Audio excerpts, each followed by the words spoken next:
And this is basically giving us, in a nicely organized database, a list of contacts that we can start using our exploits against. And these are most likely all IT people as well, so it's great.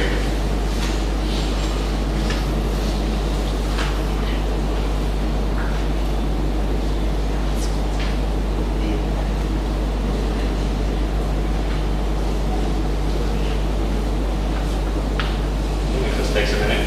And again, because this is Cisco, you're going to get a lot of results. Smaller companies, you might only get one or two. For most, in fact.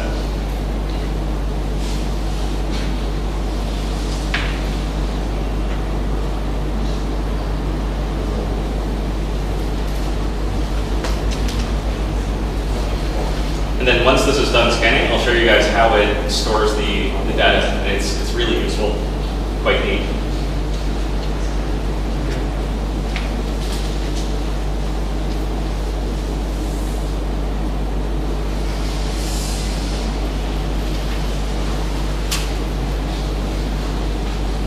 And also, this is totally legal. There's nothing wrong. You're not crossing any lines. Public information again. And it's really difficult to protect yourself from this, particularly for a company like Cisco, because they own so many net blocks and a massive amount of websites and domains. Small companies can protect themselves from this by using private registrations. So you don't actually expose your name to these WHOIS databases. Might you create a private connection, like an email and find Exactly. Exactly. You can use a company basically that will just keep that information private. So it's the same thing as just doing a WHOIS. WHOIS.com. I think it's like professor and Exactly. Yeah. It's the, so you can restrict this information by just doing private registration. Yeah. Sorry for that. Okay. So we do. Now we can show our dashboard, and you can see we found 102 contacts, which is pretty amazing, just from that one query.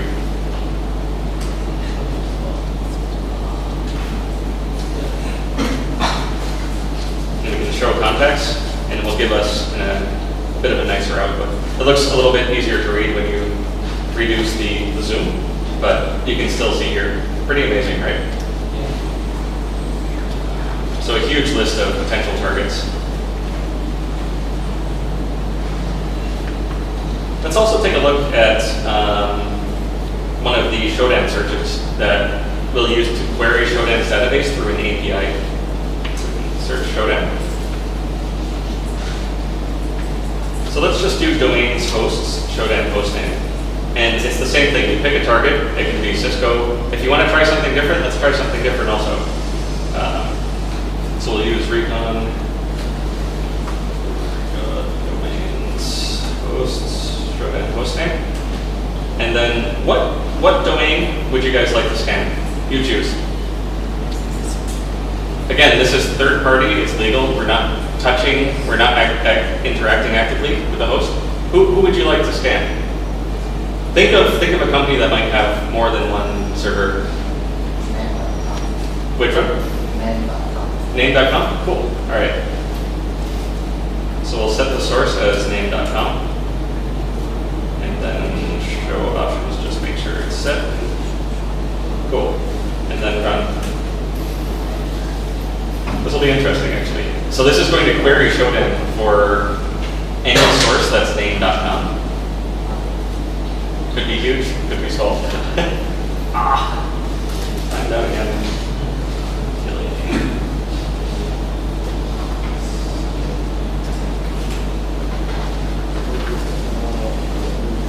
So we're not having much luck with our internet connection today. Sorry, guys.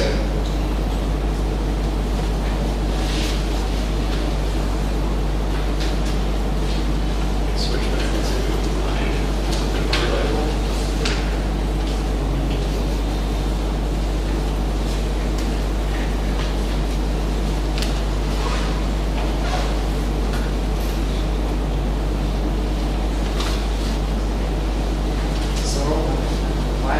Cisco will keep the email in private? I think because they're so big that, and they manage so many services and net blocks that they actually need that information available. It's not like they have to hide it because they have the mechanisms to protect their people. Smaller companies, not so much. And it really depends. Some people just want to keep private, some people don't care. I have my name on a few, so I just don't care enough to make it private and to pay the money to keep it private. But some people do. Like if you're working, for example, I worked in Afghanistan for many years. At that time, we kept everything private because there were safety concerns. We had a company there, and we didn't want people to easily find out where our location was because it could cause problems for us from a security perspective, physical security. So it really depends on the needs of the organization. Okay, so let's rerun this query against name.com.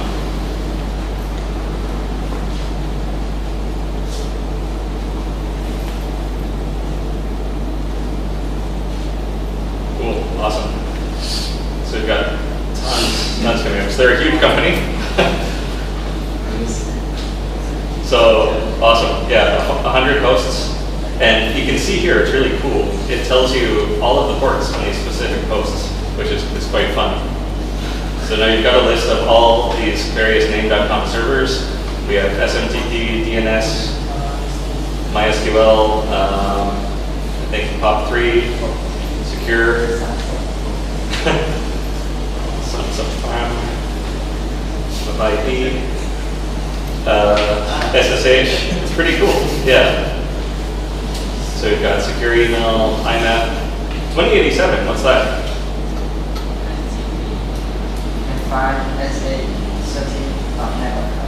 Oops. Yep. Really cool, right? So you've got FTP servers, all kinds of good stuff here. Mr. Frank, do we have time? We've got one or two more tools. I'm not sure. Do you guys want to take a break? Also, maybe people are falling asleep. I think. Do you want break or not? Break. No. No. Okay. Yeah. Okay. Cool. I don't want to put you guys to sleep. We only have a few more to look at. So yeah, it just gives you an idea of the massive amount of information that's available for so many different organizations. Maltego is another way to visualize the same kind of data that we've been gathering. It's a huge program. We could spend 3 hours just talking about it. Instead, I'll just show you one or two basic tools that you can use to fingerprint an organization, for example. Unlike these tools, which give you command line or terminal output, Maltego gives you everything in a nice graphical interface.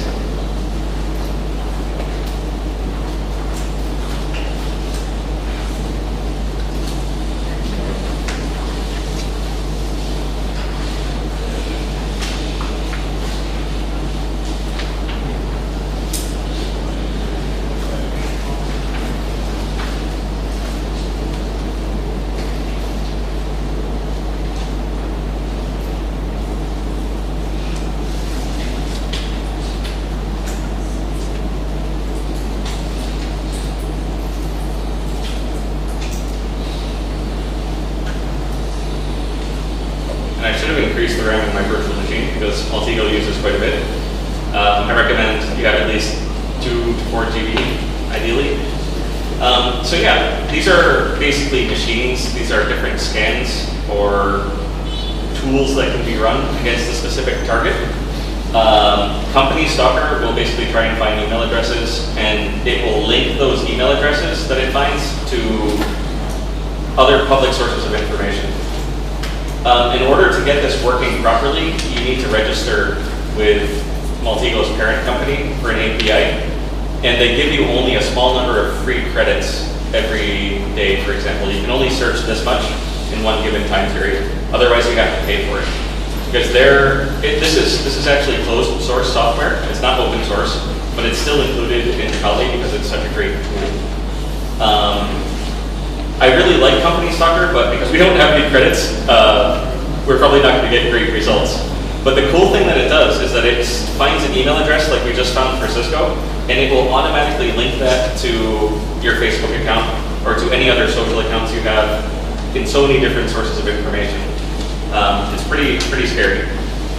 So let's just do a small footprint. This is basically going to footprint a domain and give us a visual representation of the subdomains, of the IP addresses, of anything else that's linked. So why don't we do Cambodia.com?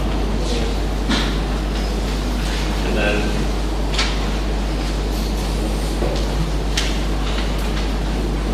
so you can see it running here, doing its DNS enumeration. It's going to find the host first, and then it's going to find all the subdomains and all the email addresses that it can find, and map their relationships to each other. It's super cool. And this is just Cambodia.com. It's pretty small. So you can see the different subdomains, the DNS admin, email address, mobile TV, www, mail dot, webmail dot. Again, doing it in a really nice way. And this is legal also. There's nothing illegal about this. kh.cambodia.com. And so you think this is a really small site, right? Here's their IP4 address.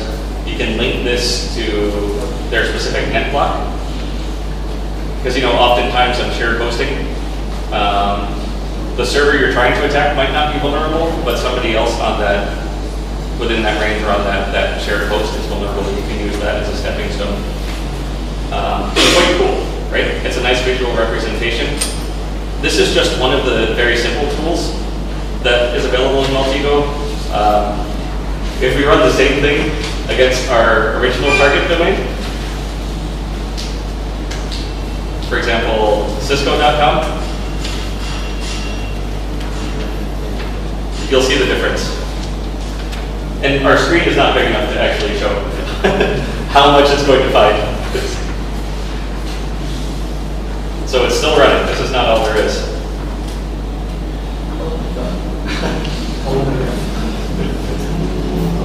It's pretty amazing. And like I said, the screen, I think we need a much bigger screen to actually clearly visualize how this works.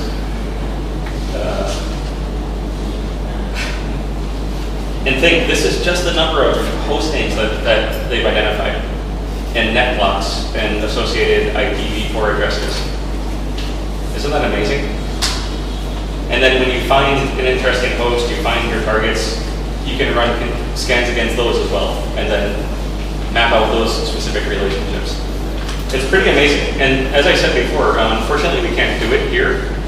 This could be used to map an email address to a Facebook account, to a Twitter account, to other social media accounts, and visualize everything in one location. So relationships that you thought didn't exist, you can correlate all through public open source information. It's pretty scary. So it just makes you think what you post online, what you share, what you expose, and how someone else could potentially use that to target you. But it's also quite cool. This is much more fun to browse through than a terminal screen. This program is not free. The program is free. This is the community edition, so you don't have to pay for it. But you do need to register with the parent company, Turba, and they'll give you an API. They'll also give you free credit for scanning. But I think it's only you're limited to 5 scans per hour or something like that. Yeah. Otherwise, you have to pay for it. But look alone at how many DHCP servers Cisco has. It's incredible. So you could do the same thing also with if they allow us to do it. Let's run the same thing against a local company like Digi? Cellcard? Digi? Total.com. Which one? Total. Total.com? Yes. Okay. I think this is going to be big also somehow.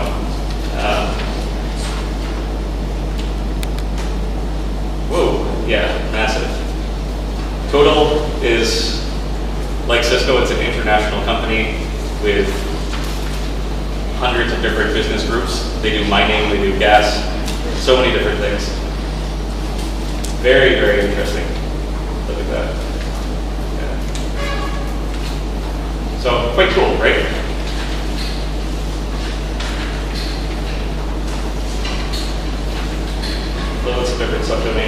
Again, this is all the same information you can find with Recon-NG and some of the various tools, but it just presents it in a different way and lets you navigate through it in a different way. Okay, so we did that already. Won't take you in action. Port scanning. I just wanted to talk about it. It's phase 2. It's the scanning phase of a pen test, but it's also part of intelligence gathering. It's part of Recon because you're looking for open ports, you're looking for services, you're trying to enumerate your host. We can't do this against any public websites because we don't have authorization. And even, yeah, you have to be careful. You have to be careful. Even if someone gives you authorization, they say, okay, I want you to scan my database. It's on Amazon EC2. You've got a contract with the company. You've signed an NDA. You have a legal right in Cambodia to scan it. You also have to be careful because that's hosted on EC2. You're crossing into the States. Maybe there's going to be an issue with that as well. If EC2 flags you and says, hey, you're scanning our system. If you go even slightly outside of your customer's IP and you touch something else, you can go to prison. You can get in trouble. So you really have to use extreme caution when you're